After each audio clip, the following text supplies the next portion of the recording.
Hello and welcome to Dialogue. This is the first year that June 10th has been recognized as the International Day for Dialogue Among Civilizations. The UN resolution proposed by China and adopted by the UN General Assembly last year was established to recognize the importance of dialogue in eliminating discrimination and prejudice, enhancing understanding and trust, promoting people-to-people connectivity, and strengthening solidarity and cooperation. So why is promoting dialogue among civilizations more urgent than ever? And what motivated China to propose the idea? And most importantly, what does the initiative mean for a world that is grappling with so many crises with so few answers? Join us for discussion live from Beijing. I'm Xu Qinduo.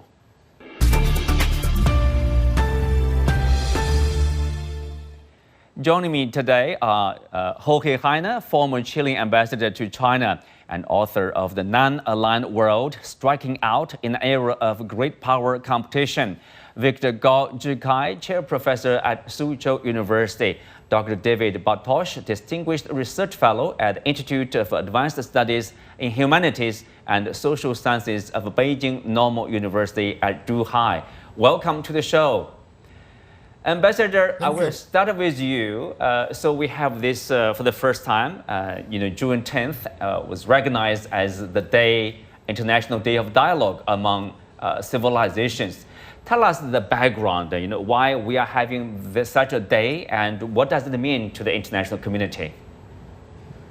Well, I think it is especially important to highlight this initiative because the world is undergoing now a very difficult moment. You mentioned it earlier. We are undergoing what has been described as a polycrisis. We had the pandemic a few years ago, 18 million deaths. We had a big economic downturn, 3.3%. The world GDP went down in 2020. We're having now three major wars in Ukraine, in Gaza, in Sudan, and many other conflicts. We have financial indebtedness in many countries across the developing world. The threat of climate change is looming over us. The threat of nuclear war has raised once head, its nuclear head, its ugly head. And therefore, it is important that we look for ways we can talk to each other, we can talk across countries, continents, civilizations, and look for ways we can find solutions to these very serious problems. Otherwise, humanity will be in serious trouble. Seeking for solutions. Victor, of course, this is the Chinese idea. Last year, it was proposed by China and adopted by the General Assembly at the UN. A little further back in 2023, Chinese President Xi Jinping, put forward this Global Civilization Initiative, or GCI. He made a sincere appeal to the world for in-depth exchanges and mutual understanding among civilizations. He stresses the importance of the dialogue between different civilizations. Do you see correlations between President Xi's initiative and this International Day?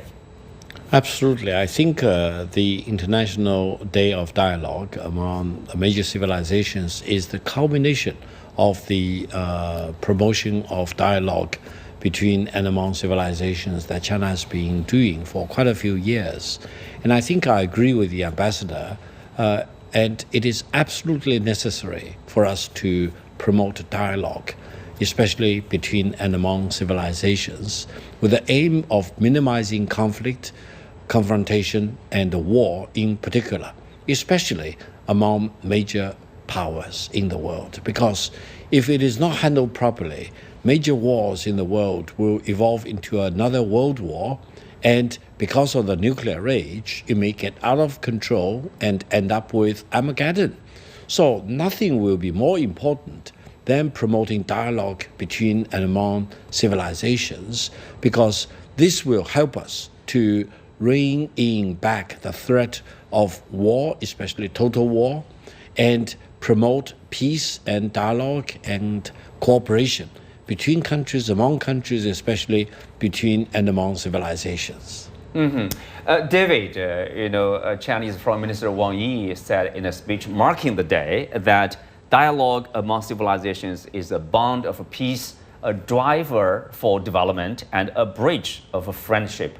I mean, you have been studying humanities, cultures around the world. I mean, how important is it of dialogue between different civilizations? I would like to add to what Ambassador Heine and Professor Gao have said, that we have to really pay attention to the people-to-people dialogue and to really achieve, I think, in all these formats, a real deep and personal kind of a long-term sustainable form of exchanges. That means that we really have to make use of these wonderful new ideas and formats to find ways where we can not just meet on occasion of conferences or other high-level meetings, but also find a way to have real in-depth human discussions in these contexts. And therefore, I would emphasize the utmost importance of developing very strong human and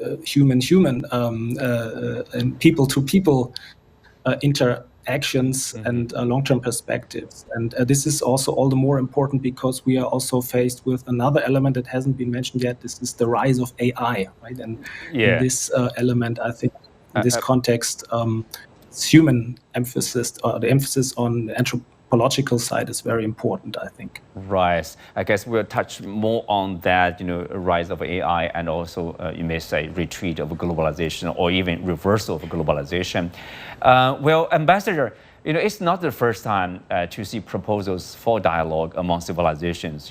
2001 was declared as the year of dialogue among civilizations. But we know that it was followed by 9/11 terror attack, which intensified global divisions and triggered a wave of fear, suspicion, and conflict across the line of culture, religion. So now, the effort to have this every year International Day for Dialogue, people would say that marks a revival and a reaffirmation of the spirit behind the 2001 initiative. But there is a renewed relevance for today's world. You mentioned a little bit about the conflicts in Ukraine, in Gaza, etc. Even inside the US, we see the rising protests in LA and other places there. So let's say people need to talk to each other and to reduce misunderstanding, to increase understanding. And this is like a cliche, but still, it is critically important. Yes, well, I will say this. What is very important here is to provide formats, provide venues, frameworks within which this dialogue can proceed. I've been associated with public policy think tanks for most of my professional life. And there is think tanks that bring together politicians and government officials with thinkers and analysts. And I think if done well, that can be a very fruitful undertaking because you bring together the people that actually do things, that implement policy, with those that have been devoting their lives to thinking about how to make a better world. So I would think, for example, say, conference every 2 years of leading statesmen and women and leading thinkers from across the world to look for ways we can enhance our understanding of our different civilizations would be a very good idea. Another way to proceed, I have found that cultural exchanges, say, for example, an exhibition of visual arts or of musical expression from different civilizations that would allow us to transcend our own, limitation, would be another very good idea. The whole thing is to get the conversation going, and that those two, it seems to me, are concrete proposals that should be considered. Yes, Ambassador, since you are now based in the US, I have a question for you here. We talked about the importance of people-to-people exchange, dialogue among peoples, among different civilizations. Now you see policies and the Trump government, for example, visa pause, application pause, for international students, or even revoking of Chinese students' visas in the US, or the anti-immigration policy. Are you concerned with practice like this? Basically, you are erecting walls between different peoples. Sure. Well, let me say this: as has been mentioned before, what is very important here is people-to-people exchanges. We can talk about, state-level issues and macroeconomic questions, but in the end, what makes the world go round is whether people understand each other or not. And let me give you one number that is very important. In 2019, that is before the recession, the total number of people that traveled from China to the United States and vice versa on any given day was 10,000 people. So that gives you an idea of how intense that exchange was. That has gone down significantly since then. And it is important, it seems to me, to go back to those numbers, to go back to those exchanges, because that is really what makes a difference if we want to build a better world. Well, in that respect, Victor, we can say, if you look at what happened or what's happening to the Chinese foreign policy, we can see, just recently there is a China, ASEAN, GCC countries, first time summit, basically different civilizations, Islamic civilization, they call it like Confucianism, the idea by Malaysian Prime Minister. And then, of course, it has been for years. Earlier in Beijing, there's a ministerial level meeting between China and Latin American countries. And for many years, there's FOCAC between China and African countries, right? Upcoming in the week after, I believe, there will be a summit between China and Central Asian countries. So these countries, of course, bring not only officials, leaders, but also people from different sectors of society. They will meet each other and talk to each other. That's also, you can see clearly in line of dialogue here.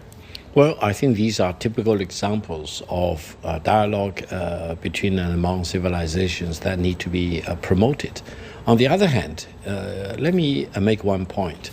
When we talk about civilization, such concept is sometimes too macro and too broad. We all know civilizations are important, but what is exactly the relation between me as an individual or my company, or even my society or my country with all-catching term like civilization. Yes. So sometimes you tend to generalize things, and it is difficult to make in concrete terms as to what exactly we need to do. Now, when you talk about civilizations, how many civilizations there are in the world, whether 5 or 6, etc., and which country or which person can really represent one particular set of civilization. Yeah. And what is the purpose, ultimate purpose of talking with each other, dialoguing with each other between and among civilizations? I think all these need to be clearly defined, because civilization versus, let's say, countries, which still play a very important specific role in the world of today, something need to be reconciled so that every one of us, regardless at what level of dimensions, for example, should be incentivized to promote and participate in such dialogue between and among civilizations, so that mankind as a whole will end up as a winner, because we all end up with greater peace, greater stability, greater prosperity for all. We all join hands in fighting against poverty, fighting against conflicts, confrontation, rivalry, and war, for example, and eventually we also use AI as a liberating force for greater productivity for the benefit of all mankind. Well, on that point, David, you study culture. We know that in the Chinese culture, Confucius says, gentlemen seek harmony but not uniformity. Or in other words, you can say harmony in diversity. Acknowledgement of diversity, differences, at the same time, we seek harmony, but not uniformity. And in today's world, how important is that in terms of basically every civilization, every country, or every individual should be treated equally and with mutual respect, and then start talk to each other about their differences, probably learn from each other even in that process. Yeah, I think we are at a kind of a crossroads at the moment, and every one of us has to make the decision whether we want to proceed in the direction that has been so wonderfully described by Professor Gao. So this vision of a polycentric, pluralistic, peaceful, planetary civilization, which would be then even the precondition for a multiplanetary civilization eventually in the long run, or if we want to proceed to the road of self-destruction. And I think the answer for every reasonable human being should be very clear, that there is only one direction to choose for. And I think this is also embedded in ancient Chinese values. We can also think of other Confucian philosophers like Wang Yangming. There is in the Chinese civilization a very ancient idea or form of life-centeredness, as I would call it. So the value of life is much higher, and the value of long-term sustainability of humanity's survival is much more important than short-term profit. I think this is deeply embedded in the pre-modern Chinese ancient civilization, and you can find many examples for that. And also in other civilizations, you find the same idea that the life-centeredness is at the core of many cultural productions, belief systems. And I think this is would be a wonderful topic to explore further in an intercivilizational dialogue, the life-centeredness, which includes the biosphere, not just human life.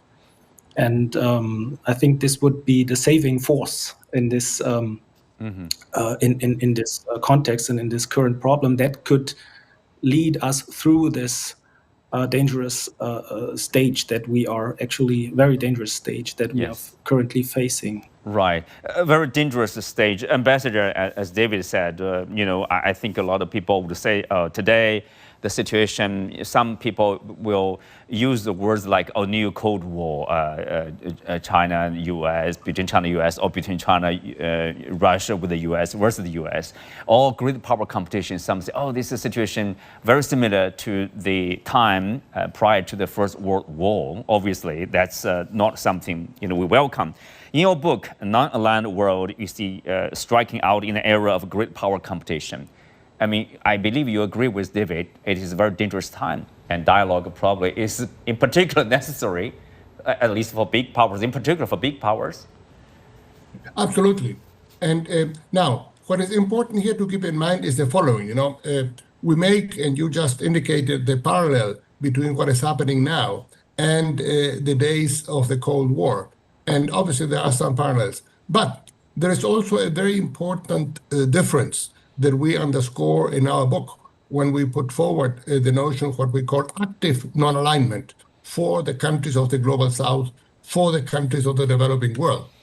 And this is this.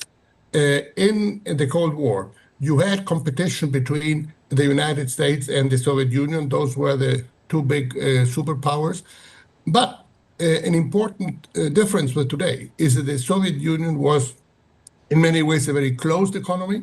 It was also a much smaller economy than the United States. That meant that it couldn't provide the sort of trade flows, investment flows, and financial cooperation flows for the developing world that, say, China today can. China is a much bigger economy. It represents 19% of the world GDP. It is in PPP terms larger than the US economy.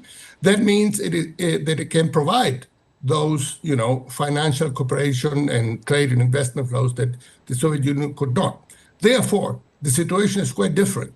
And today's countries in the developing world can pick and choose with which, great power they want to work on a particular project. So in that sense, it seems to me, there's a big difference between what happens today in the new century and what happened then. And that opens many opportunities for countries in Latin America, in Africa, and in Asia.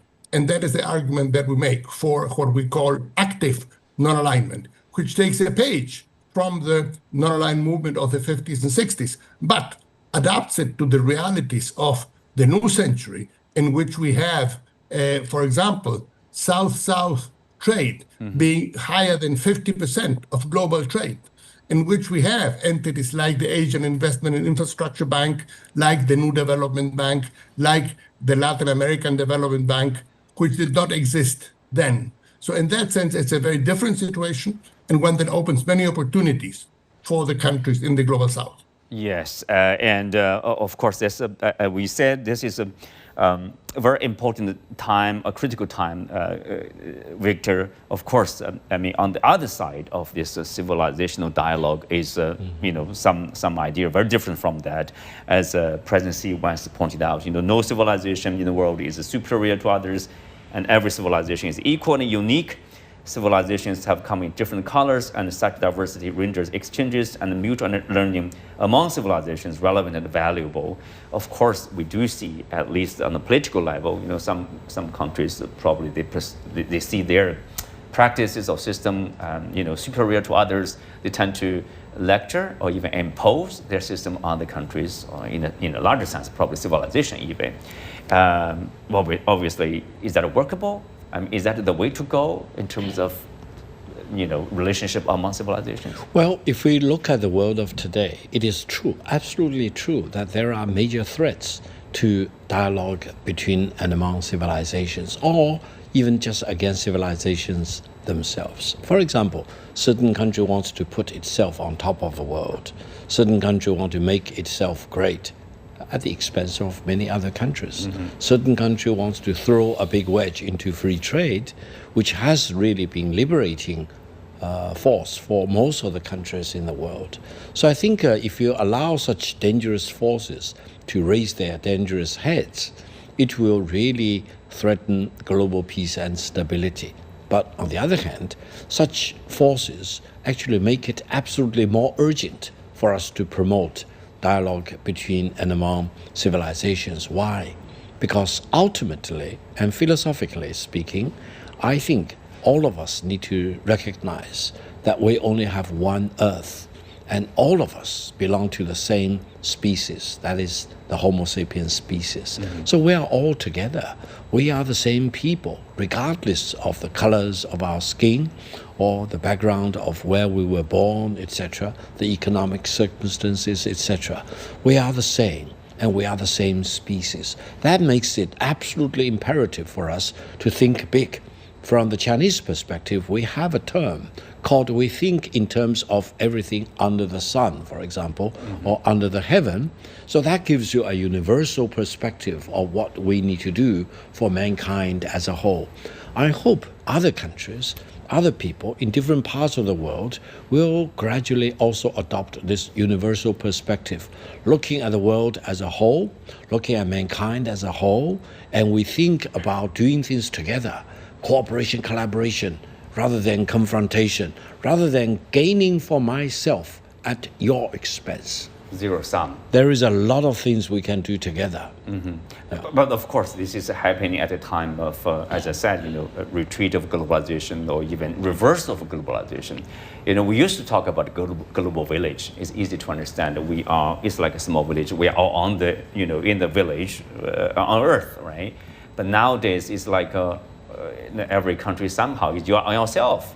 And at the same time, different countries, different civilizations, different governments. I mean, how do we handle each other is becoming, a challenge here.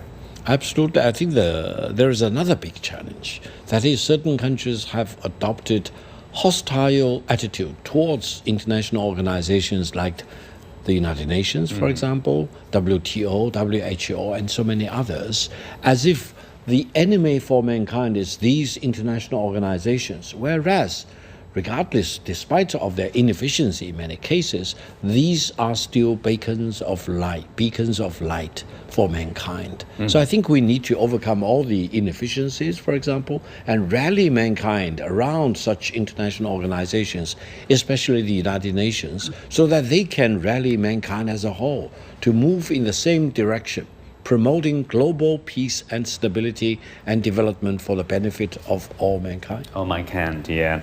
David, of course, when we talk about civilization, that won't be complete without mentioning this clash of a civilization, this theory first mentioned by American political scientist Samuel Huntington in 1993. Look back at the theory and today's world. What do you make of it? Do you see that's a threat, clash of civilization? What's the way forward, probably, for the civilizations, different civilizations around the world, of course, for good purpose?